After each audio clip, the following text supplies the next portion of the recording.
সংগ্রামী অভিনন্দন জানাচ্ছি। জানার কারণ হচ্ছে যে আপনারা পরাজিত খুনি জালেম হাসিনা সরকারের প্রেতাত্মারা এখনো কিন্তু বাংলাদেশের আকাশে বাতাসে ঘুরে বেড়াচ্ছে। তারা নানান ষড়যন্ত্রে লিপ্ত হয়েছে, বিশেষ করে আপনাদেরকে নিয়ে ষড়যন্ত্রে লিপ্ত হয়েছে।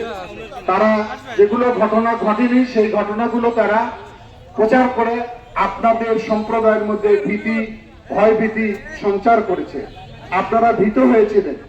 সুতরাং আমি মনে করি এই ছাত্র বৈষম্য আন্দোলনে আমাদের প্রিয় ছাত্ররা বুকের তাজা রক্ত ঢেলে দিয়ে একটি বৈষম্যহীন সমাজ গঠনের যে চেতনা নিয়েছে, তারা সেই চেতনা যাতে আমরা সবাই বাস্তবায়ন করতে পারি।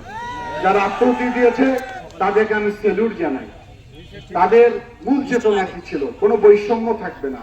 বৈষম্য বলতে কি? হিন্দু মুসলমানের বৈষম্য থাকবে না, খ্রিস্টান বৌদ্ধের বৈষম্য থাকবে না, বড়লোক গরিবের মধ্যে কোনো বৈষম্য থাকবে না। মেধার চর্চা হবে বাংলাদেশে। এটি তো স্বাধীন বাংলাদেশ, নতুন বাংলাদেশ। সেই বাংলাদেশ নিয়ে কারা ষড়যন্ত্র করেছে? ষড়যন্ত্র করছে তারাই যারা দীর্ঘ 15 বছর রাষ্ট্র ক্ষমতায় বসেছে ভোটার বিহীন হিসাবে। তাদেরকে কেউ নির্বাচনে ভোট দেয়নি, ভোট কেন্দ্রে কোনো লোক ছিল না। 2014 সালে 153টি আসনে বিনা ভোটে জয়লাভ করেছিল তারা, প্রার্থী ছিল না। 2018 সালে দিনের ভোট রাতে হয়েছে, আপনারা তার সাক্ষী। আপনারা কেউ ভোট দিতে গিয়েছিলেন? জানেন। আর 2024 সালে তো মামি আমি ডামি তারাই নির্বাচন করেছে, যার কারণে বাংলাদেশের মানুষের ভিতরে ক্ষোভ সৃষ্টি হয়েছে। এই ছাত্র বৈষম্য আন্দোলনে শুধু মুসলমানের ছেলেমেয়েরা যুক্ত হয়েছে তা নয়, কিন্তু সকল সম্প্রদায়, সকল ধর্মের সকল ছেলেমেয়েরাই এটার বিরুদ্ধে বিদ্রোহ করেছে।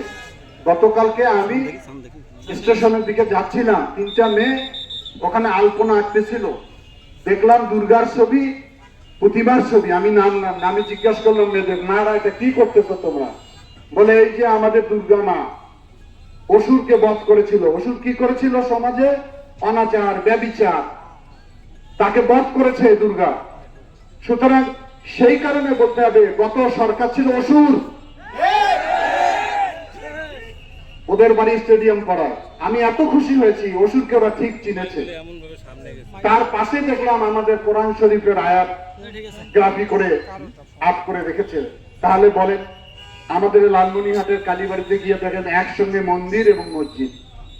কোনোদিন বিশৃঙ্খলা হয়েছে? এরা কিসের উস্কানি দেয়? এরা বলে আমার মা পালালো কেন, জবাব চাই।